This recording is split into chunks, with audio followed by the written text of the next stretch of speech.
जब आपके घर में रोटी बच जाती है और उसको कोई खाना पसंद नहीं करता है, बच्चे तो बच्चे बड़े भी खाना पसंद नहीं करते, लेकिन अगर आपने इस तरीके से बनाकर उनको खिला दिया ना, तो बच्चे तो क्या बड़े भी मांग मांग कर खाएंगे, उंगलियां चाट जाएंगे। इस तरीके की रेसिपी है ये। तो जय श्री कृष्णा दोस्तों, मैं मोनिका अपने को न्यू रेसिपी ब्लॉग में आपका स्वागत करती हूँ। तो जी मैं आज जो भी ये रेसिपी बना रही हूँ, ये बची हुई रोटी से आप बना सकते हैं। अगर आपके पास रात की रोटी बची हुई रखी है उससे भी बना सकते हैं, और दिन में रोटी अगर बच गई है, क्योंकि अक्सर ऐसा हो ही जाता है कि जब भी हम रोटी बनाकर रखते हैं तो 2 या 3 रोटी तो हमारी बच ही जाती है। कभी भी ऐसा नहीं होता कि साथ के साथ रोटियां ख़त्म हो गई और फिर वो बच जाती, फिर वो इधर ऐसे वेस्ट ही जाती है। लेकिन ऐसा नहीं करना है, आप इस तरीके से बनाकर बच्चों को ये टिफ़िन में भी दे सकते हैं। बहुत अच्छी रेसिपी है, बहुत टेस्टी बनती है। तो चलिए रेसिपी बना लेते हैं। तो इसके लिए ले लिया है जी मैंने स्वीट कॉर्न। मेरे पास स्वीट कॉर्न रखे थे तो सोचा कि आज इसी से मैं ये रेसिपी बनाकर रेडी कर देती हूँ। और जानबूझकर आप एक्स्ट्रा रोटी बनाकर रखोगे अगर आपने एक बार ये बनाकर खा ली। तो मैंने स्वीट कॉर्न ले लिया, इधर ले लिया है प्याज और ले लेंगे शिमला मिर्ची। तो आप इसमें और भी सब्जियां डाल सकते हैं, लेकिन आप ज़्यादा से ज़्यादा वो सब्जियां डालेंगे जो पिज़्ज़ा वगैरह में डलती है ना, उसी टाइप की रेसिपी आज बनेगी। ये बनाएंगे हम स्वीट कॉर्न टाकोज़, जो कि बहुत टेस्टी लगते हैं, बहुत यम्मी लगते हैं। बड़े चीज़ी से टाकोज़ ये बनकर रेडी होंगे। पूरी रेसिपी आप देखिएगा, आपको बहुत ज़्यादा पसंद आएगी, और बच्चों को तो स्पेशली ये बहुत ज़्यादा पसंद आती है।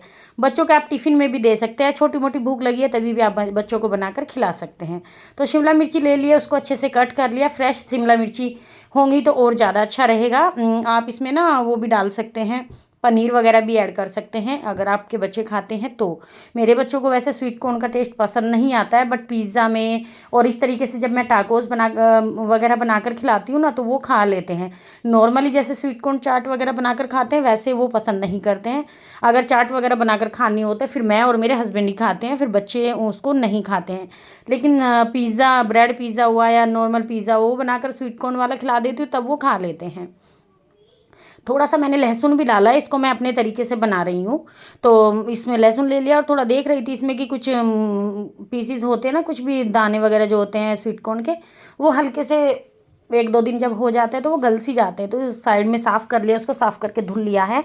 धुलने के बाद मैंने ले लिया चॉपर, और चॉपर में डालेंगे हम 4-5 लहसुन की कलियाँ डाल दिए। इसमें डाल देंगे शिमला मिर्ची, और अपने जो मैंने स्वीट कॉर्न धुल के साफ़ करके रखे हैं ना, वो भी मैं इसमें ऐड कर दूँगी। मैं इसमें कटर लगाना भूल गई थी, ये ब्लेड लगाना, तो उसको मेरे बाद में याद आया। फिर सोचा कि पहले मुझे सब्जियां नहीं डालनी थी, ये लगाना था। कई बार ऐसा होता है काम करते करते कि अक्सर भूल जाते, दिमाग से निकल ही जाता है कि हम कर क्या रहे हैं। चलिए जी, ये तो हम लेडीज़ का रोज़ का काम है, कुछ ना कुछ ऐसा हो ही जाता है।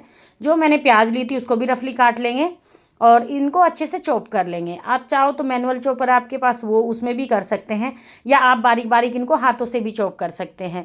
लेकिन मेरे पास ये चॉपर है तो मैं इसका इस्तेमाल कर लेती हूँ। आपके पास नहीं है तो आप इनको बारीक बारीक हाथ से भी चॉप कर सकते हैं। तो मेरा जो मैनुअल चॉपर था ना वो ख़राब हो गया, अभी मैं इलेक्ट्रिक चॉपर से अपना काम करती हूँ। इससे बहुत जल्दी काम हो जाता है। हमारे जो इलेक्ट्रिक गैजेट होते हैं ना किचन के, वो हमारा काम बहुत आसान कर देता है, बहुत झटपट से उसमें काम हो जाता है। कुछ मतलब 10 मिनट का अगर काम होगा तो हमारा कुछ सेकंड्स में हो जाता है। जैसे कि आप देख पा रहे हैं, मैनुअल चॉपर में था तो उसमें थोड़ा सा एक्स्ट्रा टाइम लगता था, और इलेक्ट्रिक चॉपर है तो उसमें तो बहुत कम टाइम लगता है, कुछ 1 सेकंड लगते हैं, और अच्छे से हमारी जो सब्जियां हैं वो चॉप हो जाती हैं। हमें इसको दरदरा ही चॉप करना है, ज़्यादा फाइन इसका पेस्ट नहीं बनाएंगे, हल्का सा दरदरा इसको रखेंगे। तो ये सभी चीज़ें मैंने दरदरी कर ली है। अब इनको एक बाउल में निकाल लेती हूँ, और बाकी के इसमें मसाले ऐड करेंगे। आप भी ये रेसिपी बनाकर खिलाइएगा बच्चों को, क्या बड़ों को भी बहुत ज़्यादा ये पसंद आएगी, और हेल्दी है। जैसे कि शिमला मिर्च वगैरह डाली है ना, तो बहुत ज़्यादा ये हेल्दी हो जाती है। इस तरीके से बनाइए, और प्लस हम इसको रोटी से बना रहे, कोई हमने इसमें मैदा वगैरह का इस्तेमाल नहीं किया है, तो उस पर्पज़ से भी ये हेल्दी ही होती है। और कभी कभी तो ऐसी चीज़ें बच्चों को देनी भी चाहिए और खिलानी भी चाहिए, क्योंकि फिर बच्चे की ना बाहर के खाने की जो क्रेविंग होती है वो कम हो जाती है अगर इस तरीके का खाना हम घर में बनाकर खिलाते हैं। हमें घर में पता होता है हमने कितने साफ़ सफाई से, कितने अच्छे तरीके से हाइजीन मेंटेन करके बच्चों के लिए कुछ भी रेडी किया है। लेकिन बाहर की चीज़ें हमेशा अनहेल्दी ही होती है, तो मैं कोशिश करती हूँ कि ज़्यादातर अपने बच्चों को घर में ही बनाकर खिलाऊँ, जो वो बाहर की जो मंचिंग होती है उनकी थोड़ी सी कम हो जाए। बाद में जब थोड़े बड़े हो जाएंगे तब तो उनको ये सब चीज़ें खानी ही है, तब कोई रोक टोक नहीं रहेंगे, लेकिन जितना कंट्रोल कर सके उतना करना चाहिए। चलिए जी, ये तो हो गई अपनी पर्सनल थिंकिंग। अभी अपनी रेसिपी की तरफ फोकस कर लेते हैं। तो मैंने ये निकाल लिया एक प्लेट में और इसमें डाल देते हैं थोड़े से मसाले। मसालों में इसमें जाएगा सबसे पहले जाएगा इसमें थोड़ा सा नमक, हल्का सा नमक डालेंगे, ज़्यादा नहीं डालना है, बहुत हल्का सा नमक इसमें ऐड कीजिएगा। आप अगर ज़्यादा नमक डाल दोगे तो फिर ज़्यादा नमकीन नमकीन सा हमारे ये जो टाकोज़ है बनकर रेडी होंगे। अभी ले लिया मैंने ओरिगेनो, ये इसमें से निकल ही नहीं रहे थे बोतल से, फिर मैंने इसको थोड़ा सा ऐसे हाथ से करके डाला है। तो थोड़ा ओरिगेनो मिक्स आप इसमें डाल सकते हैं, क्योंकि हम इसको पिज़्ज़ा का टेस्ट देने वाले हैं, तो इसीलिए हम इन सभी चीज़ों का इस्तेमाल कर रहे हैं। आपके पास ये सब चीज़ें नहीं हैं तो नॉर्मली आप हल्का सा मिर्च मसाला भी डालकर, चाट मसाला डालकर भी इसको बना सकते हैं। थोड़ा ले लिया मैंने मेयोनी वेज मेयो है, तो मेयोनीज में डाल दिया है 2 से 3 चम्मच भर के, और 2 से 3 चम्मच इसमें टोमेटो केचप हम डाल देंगे। आप इसमें सेजवान चटनी भी डाल सकते हैं, लेकिन सेजवान चटनी जो बहुत तीखी होती है फिर बच्चे नहीं खा पाते हैं, इसलिए मैंने उसको अवॉइड कर दिया है। आप अगर अपने लिए बना रहे हैं तो फिर आप इसमें सेजवान चटनी भी डालिएगा, तो भी इसका टेस्ट बहुत अच्छा आएगा। आपके पास तंदूरी मेयो है तो वो भी इसमें ऐड किया जा सकता है, और टोमेटो केचप जो चिली होता है ना, जो मिर्ची वाला होता है तीखे वाला, वो भी इसमें डाल सकते हैं। मैंने थोड़ा सा स्वीटीज़ का स्वीट वाला मतलब टेस्ट रखा है, तो मैंने इसमें टोमेटो केचप ऐड किया है, चिली केचप नहीं ऐड किया है, वरना तो फिर ज़्यादा तीखा हो जाएगा, बच्चे नहीं खाएंगे। आपके पास लाल मिर्ची का वो चिली फ्लेक्स है ना, तो वो इसमें ज़रूर से ऐड कीजिएगा। आज मेरे पास नहीं थे, ख़त्म हो गए थे, तो हल्का सा मैंने इसमें लाल मिर्ची पाउडर डाला है। अभी थोड़ा सा डाल दिया इसमें चाट मसाला, और इन सभी चीज़ों को अच्छे से मिक्स कर देंगे। मिक्स करने के बाद इसमें डालेंगे हम एक मेन चीज़, जो कि बहुत अच्छा इसका टेस्ट हो जाएगा, प्लस ये बहुत यमी हो जाएंगे। बच्चे तो इसको उंगलियां चाट चाट कर खा जाएंगे, इतना टेस्टी ये लगेगा। अभी ले लिया मैंने चीज़ क्यूब, और इनको अच्छे से ग्रेट कर लिया है। ये बारीक वाले ग्रेटर से जब ग्रेट करके डालते हैं ना, तो इसमें अच्छे से मिक्स हो जाता है। और जब रोटी पर इसको स्प्रेड करते हैं तो अच्छे से, जब टाकोस बनाते हैं तो ये दोनों साइड से ना चिपक जाता है, बिल्कुल भी वो नहीं निकलती हैं। इसकी स्टफिंग जो होती है वो बाहर नहीं आती है, और बहुत मस्त इसकी स्टफिंग बनकर रेडी होती है। तो 2 चीज़ क्यूब ली है मैंने। आप इसमें मोज़रेला चीज़ भी डाल सकते हैं। मैंने ये प्रोसेस चीज़ लिया है, जो कि ठंडी होने के बाद भी खाई जा सकती है। बच्चों के टिफ़िन वगैरह में दे रहे हैं तो फिर आप मोज़रेला चीज़ ना डालें, क्योंकि वो थोड़ी सी चुई हो जाती है, च्युइंगम जैसी हो जाती है। आप अगर प्रोसेस चीज़ डालेंगे तो वो ऐसी की ऐसी बनी रहती है, और ठंडा होने के बाद भी उसको खाया जा सकता है, वो अच्छी लगती है। तो इसी वजह से मैं ज़्यादातर जब भी मैं चीज़ लेती हूँ, अगर गरम गरम बच्चों को खिलाना है फिर मैं मोज़रेला चीज़ का इस्तेमाल कर लेती हूँ। लेकिन अगर ठंडा होने के बाद अगर खाना है बच्चों के टिफ़िन में, कुछ चीज़ दे रही हूँ ना, मैं कोई भी ऐसी रेसिपी बनाकर दे रही हूँ, तो फिर मैं उसमें प्रोसेस चीज़ ऐड करती हूँ। तो ये प्रोसेस चीज़ थी, तो मैंने इसमें मिक्स कर लिया। अभी ले ली है रोटी। मैं ये शाम के टाइम बना रही हूँ, तो ये मेरे दोपहर की रोटी बच गई थी, तो मैंने सोचा आज इसका क्या इस्तेमाल किया जाए। सोचा कि चलो आज इसकी एक नई रेसिपी बनाते हैं, जो कि बहुत अच्छी लगेगी। तो ये देखिए, रोटी ले लिया। रोटी पे आपको कुछ भी नहीं लगाना है, आप चाहो तो इस पर थोड़ा सा बटर लगा सकते हो, बट मैंने सारी चीज़ें इसमें मिक्स कर दी है इसके स्टफिंग में, तो मैंने कुछ भी इस पर ऐड नहीं किया है। आपको अगर थोड़ा सा और टेस्ट इसका बढ़ाना है तो आप इस पर टोमेटो केचप वगैरह भी डाल सकते हैं, बट इतना काफ़ी था, मैंने उसमें सभी चीज़ें ऐड की हैं इस वजह से। अभी दोनों को आधे आधे हिस्से में हम जो स्टफिंग है वो रख देंगे। आप देख सकते हैं किस तरीके से मैं कर रही हूँ, दोनों हिस्सों में रखेंगे, और दोनों रोटी पर आधा आधा हिस्से में अच्छे से मैंने फिलिंग कर दी है। भर भर के करेंगे ना तो बहुत अच्छा ये खाने में लगेगा। बिल्कुल थोड़ी नहीं रखनी है आपको, थोड़ी सी एक्स्ट्रा रखनी है। 2 से 3 चम्मच मैंने इसमें रखी थी एक पोर्शन पे, और इनको अच्छे से ऐसे टर्न कर ले, यानी कि पलट कर आधी रोटी का टाकोज़ का शेप हम दे देंगे। टाकोज़ तो ऐसे ही बनते हैं ना। तो अभी ले लिया तवा, ये लोहे का तवा है जिस पर नॉर्मल हम रोटी बनाते हैं। इस पर डाल दिया मैंने देसी घी। आप इसमें इसको बटर में या फिर किसी भी कुकिंग ऑयल में सेक सकते हैं। तो मेरे पास देसी घी है तो मैं देसी घी में ही बना रही हूँ। भाई मैं कोई भी रेसिपी अपने तरीके से बनाती हूँ तो अपने ही स्टाइल में उसको बनाती हूँ। तो ये देखिए, मैंने दोनों इस पे रख दिए हैं, और दोनों को रखकर अच्छे से इसको उलट पलट कर गोल्डन क्रिस्पी होने तक सेक लेंगे। आपको इस बात का ध्यान रखना, धीमी आंच पर इसको सेकना है। अगर आप तेज़ आंच पर सेकोगे ना तो फिर जो हमने इसमें स्वीट कॉर्न वगैरह इस्तेमाल किए है ना, हल्के से भी सीखेंगे ना, फिर थोड़ा कच्चापन आएगा उसमें।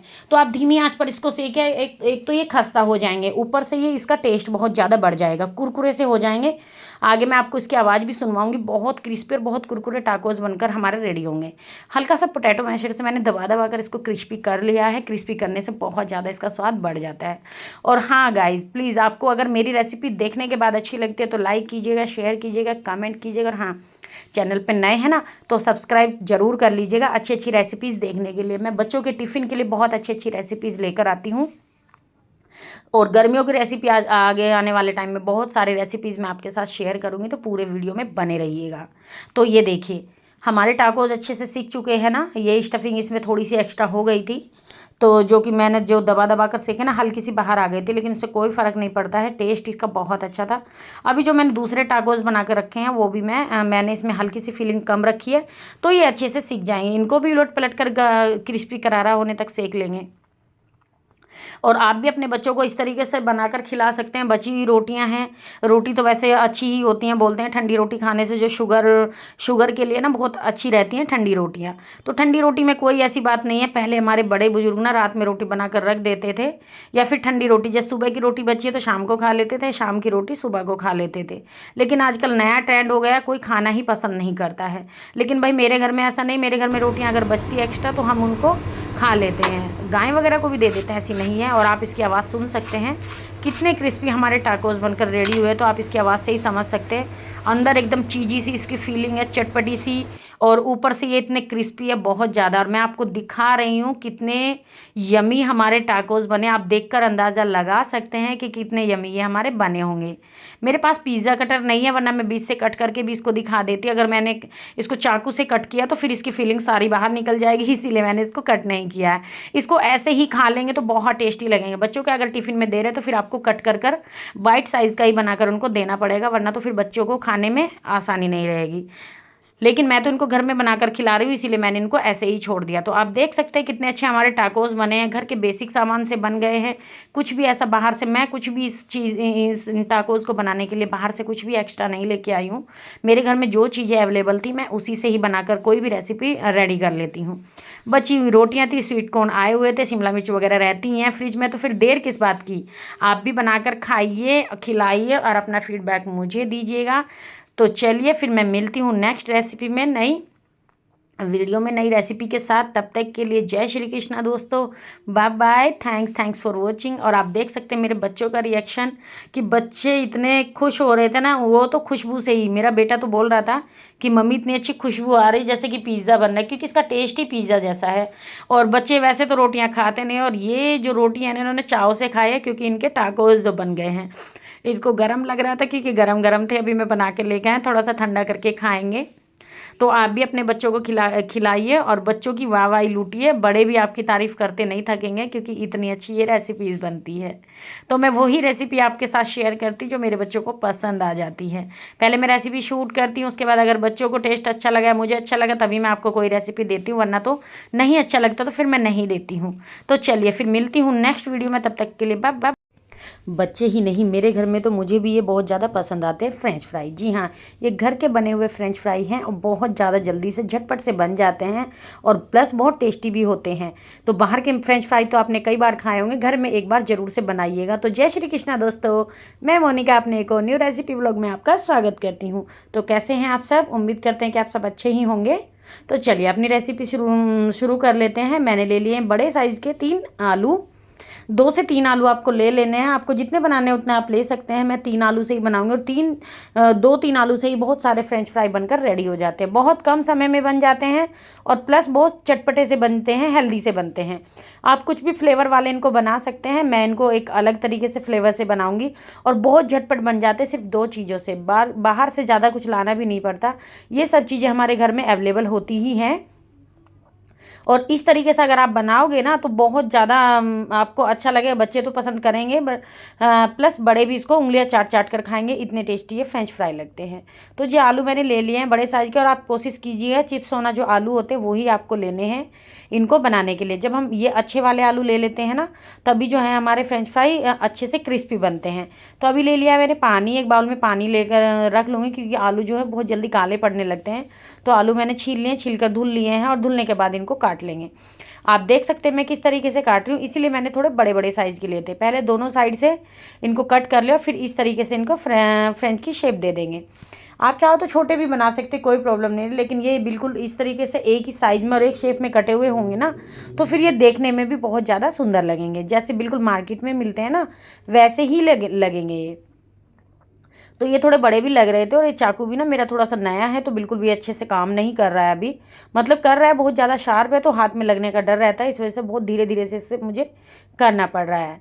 तो बच्चे ना अक्सर ऐसी डिमांड कर बैठते हैं। जैसे कि मेरा बेटा है ना, आज सुबह ही स्कूल गया जब, तो वो सुबह जगा जब, और सुबह जगने के बाद ही बोलने लगा, मम्मा मुझे तो आज फ्रेंच फ्राई खाने हैं। तो मैंने बोला बेटा ठीक है, मार्केट जाएंगे तो तब मैं आपको फ्रेंच फ्राई खिला दूँगी। बोला नहीं, आपने जैसे पहले बना के खिलाए थे ना घर में, आपको वो बनाकर खिलाने पड़ेंगे। तो वो तब तो ऐसे बोल के स्कूल चला गया। मैं भी अपने घर के कामों में बिज़ी हो गई। जब मैं घर का काम करने लगी तो फिर मेरे भी याद नहीं रहा। लेकिन बच्चे हैं ना, बच्चे बिल्कुल भी नहीं भूलते हैं कोई भी बात। अगर उनको कुछ भी चीज़ खाने की ऐसी जिद चढ़ जाए ना, तो बच्चे उसको बनवा कर ही रहते। दोपहर में आने के बाद उसने शोर मचाना शुरू कर दिया, नहीं मेरा तो फ्रेंच फ्राई बनाओ, फ्रेंच फ्राई बनाओ। लेकिन मैंने दोपहर में उसको खाना वाना खिला के सुला दिया था, और ये शाम के टाइम मैं इसको बना रही हूँ 4 बजे के करीब। मैंने 2 से 3 पानी से अच्छे से धो लिया था। ये आलू को 2-3 पानी से अच्छे से वॉश कर लेना, जब तक इसका स्टार्च ना निकल जाए। जो वाइट वाइट पानी निकलता है ना, उसको स्टार्च बोलते हैं, जो आटे से सॉरी आलू से निकलता है।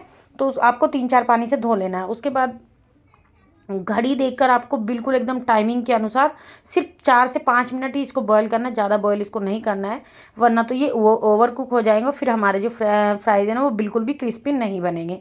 तो आप इस बात का ध्यान रखोगे तो आपके बिल्कुल एकदम जो है ना, ये मैकडोनल्ड जैसे बनकर रेडी होंगे। जैसे आप मॉल वगैरह में या फिर मार्केट में जाके खाते हैं ना, सेम बिल्कुल वैसे ही आपके बनकर रेडी हो जाएंगे। तो मैंने घड़ी देखकर 5 मिनट इनको बॉयल कर लिया है। और बॉयल करने के बाद निकाल कर आप डायरेक्ट ठंडे पानी में भी डाल सकते हैं। जो फ्रिज का चिल्ड वाटर होता है ना, उसमें भी आप इसको डाल सकते हैं। बट मैंने चिल्ड वाटर में ये नहीं डाले, क्योंकि मेरे पास बर्फ़ वगैरह आज फ्रिज में नहीं थी, इस वजह से। लेकिन जब आपके पास बर्फ़ वगैरह ना हो या ठंडा पानी ना हो, तो उस केस में आप इस तरीके से कर सकते हैं। तो मैंने किचन टॉवल ले लिया और उस पर अच्छे से इसको फैला दिया। अभी फैलाने के बाद क्या करें, मुझे कुछ जो इसमें पीसीस थे ना, जो मैंने आलू के कट किए थे, थोड़े बड़े लग रहे थे। बड़े पीसीस आपको नहीं करने, बेशक थोड़े पतले हो जाए, लेकिन बड़े पीसीस आपको ना नहीं करने हैं। वरना बड़े पीसीस जब करेंगे ना, तो फ्राई करते हुए क्या होगा, क्योंकि इनको हाई फ्लेम पे फ्राई किया जाता है, तो फिर वो अंदर से कच्चे रह जाते हैं। तो अभी मैंने किचन टॉवल से अच्छे से इनका पानी सुखा लिया। आप टिश्यू पेपर से भी सुखा सकते हैं, लेकिन मैंने किचन टॉवल से सुखा लिया। और अब मैं आपको दिखा रही हूँ कितनी कंसिस्टेंसी इसकी होनी चाहिए। कम से भी कम ये हमारे जो बस 50% ही कुक होने चाहिए। 50% आगे ये कुक हो जाएंगे। अभी किचन टॉवल से इसको बाउल में निकाल लिया है। आप देख सकते हैं कितने जल्दी से झटपट से बन जाते हैं। 8 से 10 मिनट भी नहीं लगता है इनको बनने में। मैंने तो रेसिपी बनाई तब जाके 10-15 मिनट लगा है। आप बिना रेसिपी शूट करे बनाओगे तो बहुत जल्दी से बन जाएगा। अभी मैंने 1 चम्मच के करीब कॉर्नफ्लावर ले लिया है, और इनको अच्छे से इसमें कोट कर देंगे इस तरीके से। बिल्कुल एकदम पतली सी कोटिंग होनी चाहिए इस पर। ज़्यादा जो मोटी कोटिंग होगी ना, फिर वो ज़्यादा क्रिस्पी नहीं बन पाएंगे। तो बिल्कुल एकदम हल्की सी लेयर इस पर हो जाए, जो एक्स्ट्रा होगा वो इसी में रह जाएगा। आप देख सकते हैं कितनी पतली इस पर कोटिंग की है मैंने। आपको नमक वगैरह इसमें बिल्कुल भी नहीं डालना है। और इधर मैंने कढ़ाई में तेल गर्म होने रख दिया था। तेल बिल्कुल हाई गर्म होने चाहिए, पूरा तेज धुआंधार गर्म होगा ना, तो ये डालते ही जो है अच्छे से क्रिस्पी हो जाएंगे। थोड़ा समय लगता है इनको पकने में, क्योंकि कॉर्नफ्लावर डाला है ना, तो कॉर्नफ्लावर थोड़ा सा ऊपर से गोल्डन होने में थोड़ा समय लेता है। तो आप पेशेंस के साथ इसको ऐसे फ्राई कीजिएगा, बट ये फिर भी बहुत जल्दी से हो जाते हैं। तो आप देख सकते हैं कितने झटपट से हमारे फ्रेंच फ्राई बनकर रेडी हो गए हैं। और आप मार्केट से जब लेने जाते हैं तो बहुत ज़्यादा महंगे पड़ते हैं, लेकिन घर में आप 2-3 आलू से ही ना मतलब 40 से 50 रुपये में इतने सारे फ्रेंच फ्राई आपको घर में पूरी फैमिली के लिए बना सकते हैं 40-50 रुपये में। लेकिन मार्केट में तो 40 से 50 रुपये का तो सिर्फ एक पाउच से में ही देते हैं वो, जो बिल्कुल बच्चों का भी मन क्या, पेट तो क्या ही भरेगा, मन भी नहीं भरता है। सच में मेरे साथ ऐसे होता है, जब भी मैं बच्चों को घुमाने के लिए लेके जाती हूँ ना, तो उनकी पहली पसंद यही रहती है कि मम्मी आप ना हमें फ्रेंच फ्राई दिला दो, हमें वो बहुत ज़्यादा पसंद है। और मुझे, मेरे बच्चे मुझे भी बहुत ज़्यादा पसंद आते हैं फ्रेंच फ्राई। तो इसीलिए मैंने कई बार ऐसे बना चुकी हूँ मैं घर में। तो सोचा चलो आज रेसिपी आपको दे देती हूँ, बहुत अच्छी रेसिपी है। एक बार आप भी अपने बच्चों को इस तरीके से बना कर खिला देंगे तो सच में गारंटीड आपके बच्चे बाहर की जो फ्रेंच फ्राई है वो खाना भूल जाएंगे। हमेशा जिद करेंगे कि मम्मा आप घर पर ही बना के दो। बहुत जल्दी से बन जाती है, झटपट से, कुछ ज़्यादा तामझाम भी नहीं करना है, बहुत ईजी है बनाना। बस आप कुछ बातों का ध्यान रखेंगे तो आपके जो फ्रेंच फ्राई है वो एकदम क्रिस्पी बनकर रेडी होंगे। मैं आपको इसकी आवाज़ सुनवा देती हूँ कि बहुत ज़्यादा ये क्रिस्पी बने। एकदम ऊपर की जो लेयर है एकदम खस्ता बनी हुई है। आप कुछ बातों का ध्यान रखेंगे तो आपकी जो ये लेयर है ना, बिल्कुल एकदम खस्ता बनकर रेडी होगी। आप इसकी आवाज़ सुन सकते हैं, बहुत क्रिस्पी बने हैं। तो आप भी एक बार ज़रूर से बनाकर अपने बच्चों को इस तरीके से खिला सकते हैं। टिप्स वही है कि आप इसको एक तो बॉईल करने के तुरंत बाद अच्छे से कपड़े से पोंछ लिया, फिर चिल्ड पानी है तो वो आप इसमें डाल सकते हैं। उसके बाद आप 3-4 पानी से इसको वॉश करना। जितना स्टार्च इसमें होता है वो थोड़ा सा निकल जाना चाहिए, तभी जो है ये सोगी नहीं बनेगी। वरना तो फिर क्या होगा कि सोगी बन जाते जो कि खाने में अच्छे नहीं लगते, वो बिल्कुल मार्केट जैसा टेस्ट इसमें नहीं आता है। इसके बाद मैंने थोड़ा पेरी पेरी मसाला और थोड़ा सा इस पर डाल दिया काला नमक। आप चाहो तो इसमें चाट मसाला भी स्प्रिंकल कर सकते हो, बट मेरे बच्चों को ना पेरी पेरी मसाले का टेस्ट जो है वो बहुत ज़्यादा पसंद आता है, बिल्कुल मार्केट स्टाइल लगते हैं। अभी मैं इसको सेट कर रही हूँ थोड़ा सा प्लेट में। मैंने इसके साथ सर्व किया है केचप और थोड़ा सा डाल रख दी है मेयोनीज़, वेज मेयोनी है ये। तो मेयोनी मैंने रख दी है इसमें, क्योंकि मेयोनी के साथ ना इसका टेस्ट बहुत अच्छा आता है, अल्टीमेटम इसका टेस्ट आता है। आप खाओगे ना इसके साथ तो खाते ही रह जाओगे, इतने मज़ेदार ये लगते हैं। तो मैं कुछ कुछ चीज़ें ऐसी घर में रखती हूँ जिससे कि बाहर का बच्चे ना खाएं, क्योंकि भाई देखिए बाहर का तो अनहेल्दी ही होता है, लेकिन फ्राई खाना अगर हम घर में बना के बच्चों को खिला रहे हैं तो वो कहीं ना कहीं हम उसको हेल्दी वे में बना रहे हैं, क्योंकि बाहर का जो ऑयल वगैरह वो रहता है ना पूरा पक के वो पूरा पॉइजन हो जाता है, वो खाने लायक रहता ही नहीं है। तो मेरी कोशिश यही रहती है हमेशा कि मैं अपने बच्चों को जितना भी कम, हालांकि बाद में तो बच्चों को खाना ही है, क्योंकि जब तक वो थोड़े छोटे हैं तभी तक हम उनको बनाकर खिला सकते हैं। उसके बाद जब वो बाहर जाएंगे कॉलेज या स्कूल वगैरह, बाहर थोड़े बड़े हो जाएंगे, तब तो बच्चों को बाहर का खाना ही है। तो जितना उनको अभी घर का खिला सके उतना ज़्यादा अच्छा है, वरना बाद में तो बच्चों को ये खाना ही है। तो आप देख सकते हैं कितने क्रिस्पी बने हैं, बहुत स्वादिष्ट बने हैं। आप भी एक बार अपने बच्चों को इस तरीके से बनाकर खिलाइए। और यहाँ मेरे बच्चे वेट कर रहे थे बनते बनते, कुछ तो उन्होंने बनते बनते खा भी लिए थे, क्योंकि उनसे भाई सब्र नहीं हो रहा था फ्रेंच फ्राई देख के। और आप इसके चेहरे की स्मेल देख कर बता सकते हैं कि कितने अच्छे बने हैं। चलिए फिर ट्राई कीजिएगा और मुझे अपना फीडबैक ज़रूर दीजिएगा।